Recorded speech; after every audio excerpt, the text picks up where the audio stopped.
शुभेच्छा. सर्वप्रथम शिंदे साहेब मी आपलं अभिनंदन करतो. पाटील सरांचं, बोरसे साहेबांचं, गाडगे साहेबांचं, आमचे शेख साहेब, पठाण साहेब, आमचे जुने PI पाटील साहेब, मानसिंग पाटील.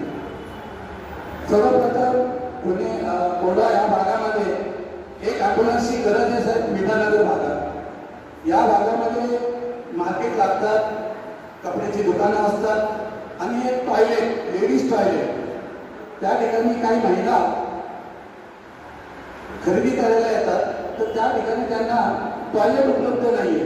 ही शोकांतिका आहे, कोंढा भागाची शोकांतिका आहे की त्या भागात एक महिला टॉयलेट नाही आहे. ते महत्त्वाचं आहे. मोबाईल टॉयलेट पण चालेल आता टेम्पररी. तिसरी गोष्ट 14 पॉईंट आहे शिंदे सर माझ्याकडे, ते मी पॉईंट तुम्हाला देतो व्हॉट्सअपवरती. त्याप्रमाणे आपल्याला या ठिकाणी ट्रॅफिकचं करावं लागेल. तर मी गाडगे साहेबांचं अभिनंदन करतो. ते आल्यापासून समाजसेवक गाडगे साहेब मिळून पाटणकर साहेबांची मिटिंग करून आम्ही सगळे एकमेकांनी बोरसे साहेबांबरोबर या आमच्या व्हॉट्सअप थ्रू कार्यक्रम चालू असतात. तर या भागात कसा रमजानमध्ये काय प्रकारे कुठल्या प्रकारे ट्रॅफिक मुक्त करता येईल याच्यावर आमचा अभ्यास चालू आहे. जय हिंद जय भारत. मेरा नाम सैयद मोहम्मद है. मैं तालाब नदी के इलाके में आगे बोले भाई वहाँ भी थोड़ा ध्यान दिया गया है. बड़ी मुश्किल से हमने वो जो ट्रैफिक जाम होती थी पहले चंद जवान बच्चों को मोटिवेट करके हम उधर थोड़ा इकट्ठा पूरा साल भर वो करते हैं फ्राइडे के लिए. लेकिन मैं चाहता हूँ कि शाम में कम से कम 2 पुलिस और एक आर्मी ऑफिसर को ये वहाँ अगर ड्यूटी में शाम में 5 बजे 4 बजे तक तो हम लोग बहुत कामयाब हो जाएंगे ट्रैफिक कंट्रोल करने में. इतनी मेरी छोटी सी रिक्वेस्ट है. जय महाराष्ट्र. मैं कोई कार्यकर्ता नहीं हूँ, ना ही कुछ काम करता हूँ, बस ये आम आदमी के सबसे आया हूँ ये बोलने के लिए. सर्व अधिकारी लोकांना माझा नमस्कार.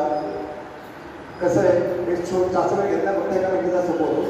जसे एक्सप्रेस हायवे सुरू झाले मुंबई पुणे अहमदाबाद सगळ्यांची प्रगती झाली तशी कोरोनाची सुद्धा व्हायला पाहिजे. याचा अर्थ काय आहे, मधी जे काही दुकानदारांनी स्वतःच्या दुकानाच्या समोर सुद्धा भाड्याने दुकानं दिलेली आहे त्याबद्दल तुम्ही कारवाई करावी.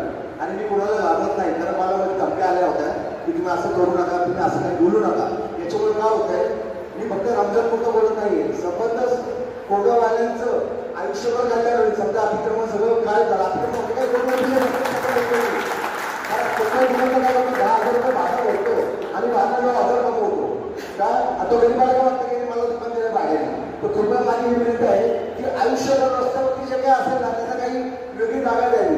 परंतु आमच्या लोकांना जर कारण कालची गोष्ट आहे, माझी वाईफ एक आजारी होती, रिक्षा खाली गेली होती, राहिला होती 29 होती.